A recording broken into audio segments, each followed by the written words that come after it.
I wasn't supposed to fall for her. She was the kind of woman who had already lived a whole lifetime before I even learned how to stand on my own. But one night, in the silent glow of an empty cafe, she looked at me and said, "If you take one more step, I'm yours." And in that moment, the world stopped waiting for permission. I first saw her the way you notice something important before you understand why. The cafe wasn't anything special, small, tucked between a florist and a hardware store, with soft jazz playing just loud enough to fill silence without disturbing thought. I came there because I didn't know what else to do with myself.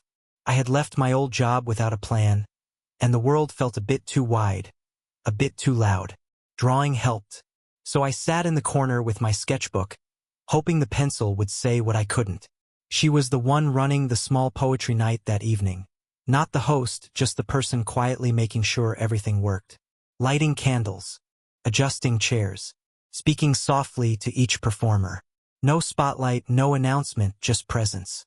And yet, somehow, the room felt arranged around her. She looked to be in her mid-40s, the kind of beauty that isn't trying to be noticed, the kind that simply is.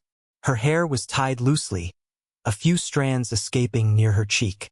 Her skin carried the quiet confidence of someone who has lived, felt, and survived. She moved gracefully, like she had learned to protect her softness without losing it. I tried to sketch the room, the candles, the tables, the curve of light on the wooden floor, but my eyes kept drifting back to her hands. Not delicate, not fragile, capable, gentle in a way that came from intention, not weakness. I didn't draw her face. Something about that felt too personal. But her hands, the way they lingered when she placed a glass down, the way she brushed a crumb from the counter with careful attention, those felt like truth. I didn't think she'd notice. I was wrong. When the event ended and people slowly filtered out, I stayed at my table, finishing a line. I didn't hear her approach, not until her voice, low, warm, with just a hint of laughter underneath, cut through the quiet. "Are you drawing feelings? Or people?" I looked up. She was standing close enough that I could smell her perfume. Subtle, a gentle blend of amber and citrus, the kind that stays soft on the air instead of shouting. She didn't look amused or flattered, just curious, present. I handed her the sketchbook without really thinking. If she saw herself in it, I wanted it to be honest. She flipped through the pages slowly, not skimming, not rushing. When she reached the drawing of her hands, she paused. Her brows softened, not like she was complimented, but like she understood something unspoken. "You noticed?" she said quietly, almost to herself. I nodded. She traced one finger lightly over the pencil lines, and then she returned the sketchbook to me. Her fingertip brushed my hand, lightly, intentionally. Not an accident. Her smile wasn't flirtatious. It was warm, genuine, the kind that makes your chest feel a little too small. "I'm glad someone still sees details," she said. And just like that, something unhurried, unspoken, and undeniably real began. I started going to the cafe more often after that. Not out of romantic intention, at least not consciously. It was just peaceful there. My thoughts felt quieter when I was around her. The world didn't feel like it was pushing me forward faster than I could move. Her name was Elena. She told me the second time I came in, though she didn't offer it the way most people do, expecting a return introduction. She said it like a simple truth, a gentle invitation. I told her my name, and she repeated it softly, once, like she was trying it on her tongue. I liked the way she said it. Steady, sure. We fell into a rhythm without ever discussing it. No plans made. No expectations set. Just two people who kept finding themselves in the same space, choosing not to leave. She worked mostly behind the counter, but she would always drift over to my table when there was a quiet moment. Sometimes we spoke. Sometimes we didn't. The silence was never uncomfortable. It felt like sitting beside a warm window in winter, the world still there, but softened. She was different from the people my age. When she spoke, she didn't fill space with noise. She didn't talk to impress. She listened. She remembered small things, the places I hesitated, the things I didn't say. If my voice caught halfway through a thought, she noticed and she'd wait. giving me room to continue or not. No pressure, just presence. One evening, near closing time, the cafe was nearly empty. She carried 2 mugs over, tea for herself, coffee for me, and sat down in the chair beside mine instead of across from me. Not close, not intimate, just near enough that our knees brushed every now and then when either of us shifted. And neither of us moved away. She asked about my drawings, not what they were of, but what I felt when I made them. No one had ever asked me that. Not really. I didn't have a perfect answer. I told her drawing helped me understand myself, even when I didn't know what I was trying to say. She looked at me for a long moment. Not searching, not analyzing, just seeing. I used to paint, she said softly. Why did you stop? I asked. Her breath came in slowly, like she was choosing her words with care. Life got louder than my voice, she said. And one day I realized I couldn't hear myself at all. She looked down at her hands, the same hands I had drawn, and there was something in her expression I hadn't seen before.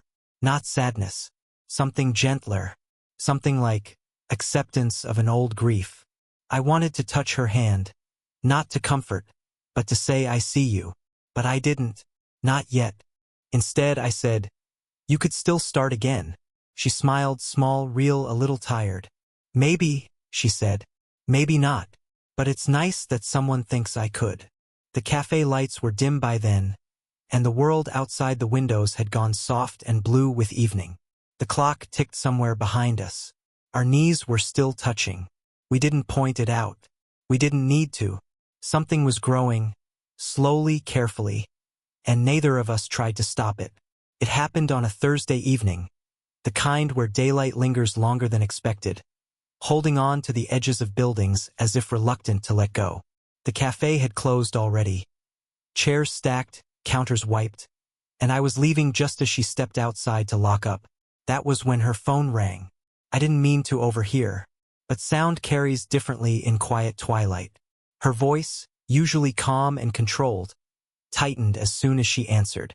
I couldn't hear the words on the other side of the call, but I could hear the tone, cold, sharp in the way familiarity can be when it turns into something weaponized. She said very little back, just small responses like, yes, I know, and that's not fair, spoken in a voice that was both tired and trying to stay steady. When she hung up, she didn't move. She stood with her hand still on the phone at her side, staring at the pavement like trying to remember how to breathe. I didn't walk away. I didn't ask if she was okay. I just stepped close enough to stand beside her. Not touching, not speaking, just there. Sometimes presence is the kindest language.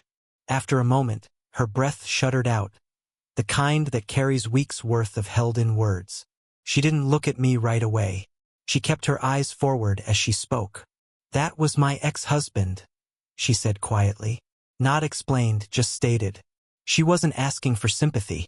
She was offering context. I nodded, not to interrupt, just to show I was listening. She slowly tucked her hair behind her ear, trying to regain structure in herself. But her voice gave her away, soft, frayed at the edges. He wants to change the weekends again. For our daughter. A pause.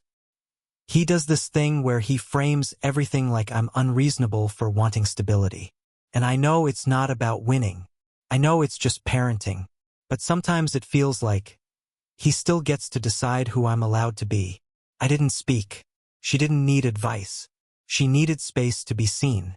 She finally looked at me then, and it was not a casual look. It was raw, direct. Something in it felt like a door opening, careful, slow, but intentional. I don't like being needed, she said. I don't want to be someone's answer to loneliness. I like being chosen, because of who I am, not because of what I can provide. Her voice trembled there, not with weakness, but with a truth she rarely allowed herself to say. And before I could think, I answered softly, sincerely, I'm here because I want to be. No performance, no expectation, no claim, just truth. Her eyes didn't fill with tears, but they softened, as if something inside her finally remembered how to unclench. We stood there in the cooling air, the streetlights humming faintly above us, our shadows overlapping softly on the pavement. She didn't touch me, but the distance between us felt thinner than ever, a line not yet crossed, but now undeniably visible. It was the kind of rain that arrives without warning. Sudden, heavy, insistent. The kind that makes the world sound softer and closer. I had stayed later than usual at the cafe that night, lost in sketching. Elena was closing up, moving through her quiet routine, wiping the counter, checking the register, dimming the lights. The warm lamplight made everything feel gentler, like the evening was holding its breath. When I finally looked up, the windows were streaked with water. The rain had turned the street outside into a blurred watercolor of headlights and reflections. I hadn't even noticed the change in weather. She walked over to the door, watched the rain for a moment, and let out a low, amused sigh. "Well," she said, glancing back at me. "I hope you weren't planning to walk home." I shook my head, smiling. "I don't mind the rain." She raised an eyebrow, the expressive kind that says she knows better than you even when she's teasing. "No one actually likes walking in this," she said. But there was something else under her tone. Not just playfulness. A flicker of awareness.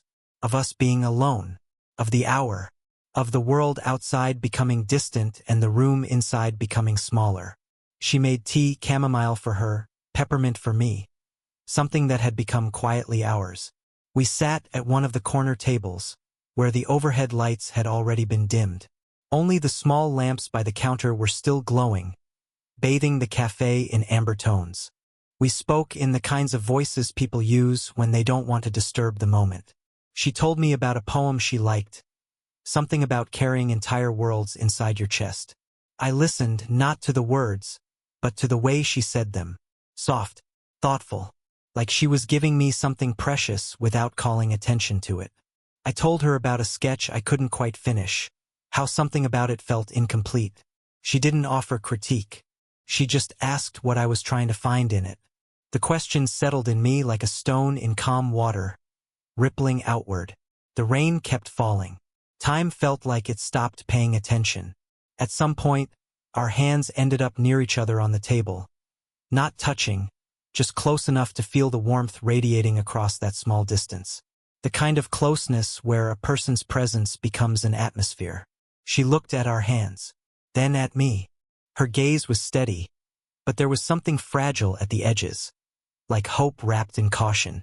Slowly, she reached out. Her fingertips brushed the back of my hand, a feather-light touch.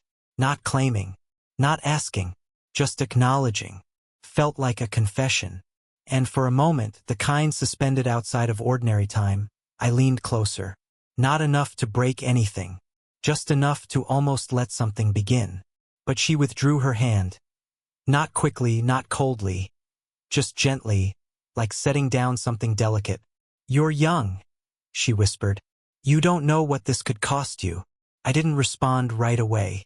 We both sat with the truth of it, the rain filling the silence. But I knew then the line between us was no longer theoretical. It was real, and we were already standing close to it.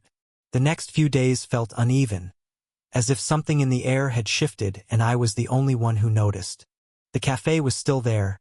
The bell above the door still chimed the same soft way when I walked in. The familiar smell of coffee and vanilla still wrapped around me. But she wasn't. Not absent, not entirely.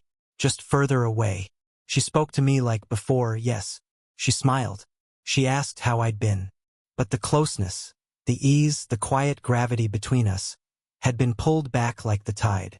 She kept a careful, deliberate distance, both physically and emotionally.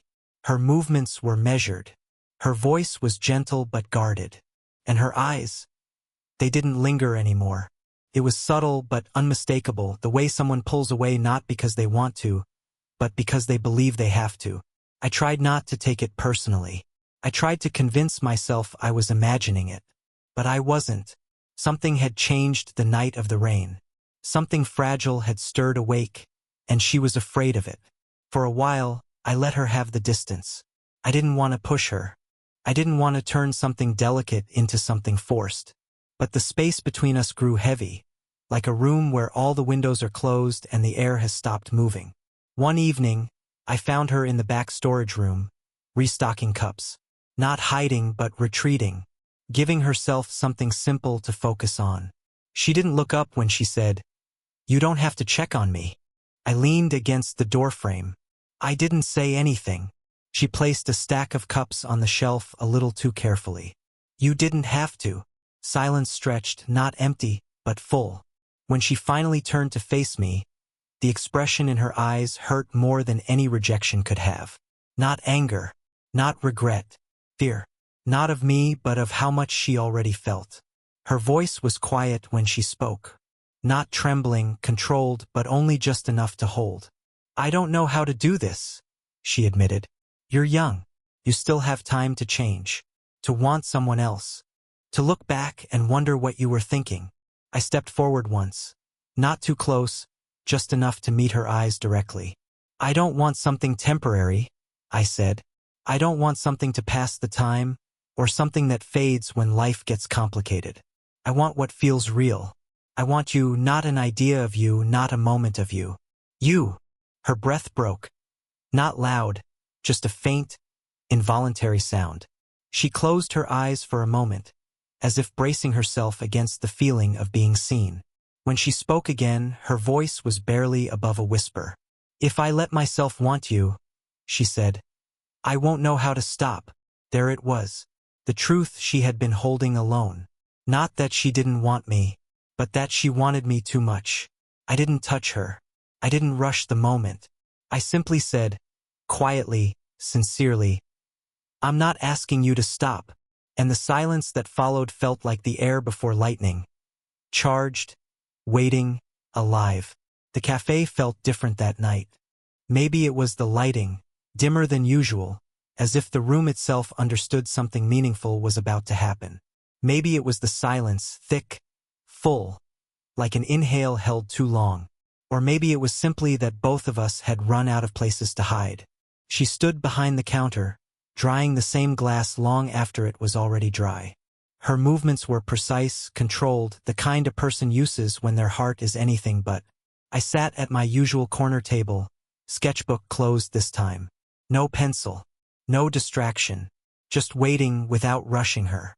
She finally set the glass down. But instead of walking over, she leaned both hands on the counter and looked at me. Really looked. Her eyes were calm, but not cold. There was warmth there, yes, but also caution, history, memory. The things that love has to live alongside, not erase. "I need to ask you something," she said. Her voice didn't waver, but there was something raw beneath the steadiness. A question that was heavier than the words it took to speak it. I nodded. She walked slowly from behind the counter, each step measured, not hesitant, intentional. She stopped a few feet away from me, close enough to touch but far enough that we didn't. She folded her arms gently across her chest, not defensive. More like she was holding herself together. "You're still at the beginning of things," she said softly. "And I'm somewhere in the middle. I've already made mistakes. I've already loved people the wrong way. I've already lost things I can't get back." Her eyes didn't drift away. She held mine steady, unflinching. "If you choose me," she continued, "it won't be simple. I can't promise easy. I can't promise forever. I can't even promise I won't be afraid sometimes." Her voice softened then, just a breath. "But I can promise I'll care, deeply, and honestly, and I won't take you for granted. Not for 1 second." I stood slowly, not with urgency, but with clarity. She didn't move away. She watched every inch of the distance close, her breathing shallow and careful. But before I reached her, she lifted a hand. Not touching me, just creating a line in the air. A boundary, a choice. Her voice was barely above a whisper, but the words landed with the weight of everything we had become. "If you take one more step, I'm yours." It was not an invitation to claim her. It was not surrender. It was trust. Trust that I understood the cost. Trust that I wasn't acting from impulse. Trust that I saw her, all of her, and still wanted to stay. For a moment, the world was silent. My heart was loud, yes, but my mind was steady. I knew what I felt. And more importantly, I knew why. I took the step, Not rushed, not dramatic, just sure. Her breath left her all at once. Not in surprise, but in relief, like a door finally allowed to open. And the space between us, once careful, once fragile, simply dissolved. You said. When I stepped toward her, she didn't rush into my arms. She didn't collapse into the moment or melt into some dramatic kiss. She simply exhaled. A quiet, trembling breath that felt like years of protecting herself finally loosening. Her eyes closed for just a second, like she needed that tiny pause to believe this was real, that someone had seen the full weight of her and still moved closer. When she opened her eyes again, they were softer, not unguarded but open, present. She lifted her hand, slowly, and placed her palm flat against my chest. Not claiming me, not pulling me in, just feeling me.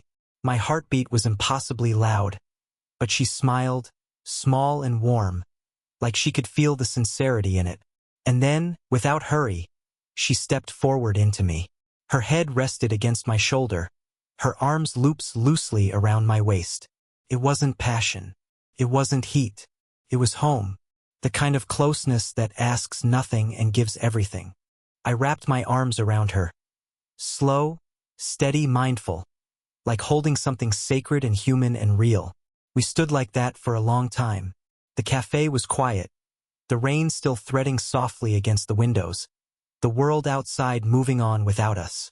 She fit against me not like someone being saved, but like someone finally letting themselves lean. After a while, she spoke. Voice low, words touching my collarbone before my ears. You have to understand something, she whispered. Love, at my age, it's not about being swept away. It's about choosing to stay when the world changes around you. I nodded, my cheek resting in her hair. I'm not here to be temporary. She pulled back just enough to look at me. Only inches away now. Her hand rose to my jaw, thumb brushing once along my cheek. The touch was feather-soft, but intentional, like she was memorizing the way I felt under her fingertips. I believe you, she said, not as a promise, as a trust, a beginning. She didn't kiss me then, and I didn't ask her to. We didn't need to rush toward proof of something that had already rooted itself deep. Instead, we walked home together through the rain. Not under one umbrella. We didn't bother. We just moved side by side, coats damp, hair dripping, laughing quietly as water ran down our faces. Felt like being young. Felt like being alive. It felt like choosing something real and whole and difficult and beautiful. When we reached her door, she paused, keys in her hand, rain still glistening on her eyelashes. She looked at me, really looked, and there was no hesitation in her voice anymore. Come in, she said softly. Not for a night, not for a moment, just come in. And I did, not because I was swept away, but because I had chosen her, and she had chosen me, slowly, honestly, fully. If this story found you at the right moment, if it made you feel something you didn't expect, then stay.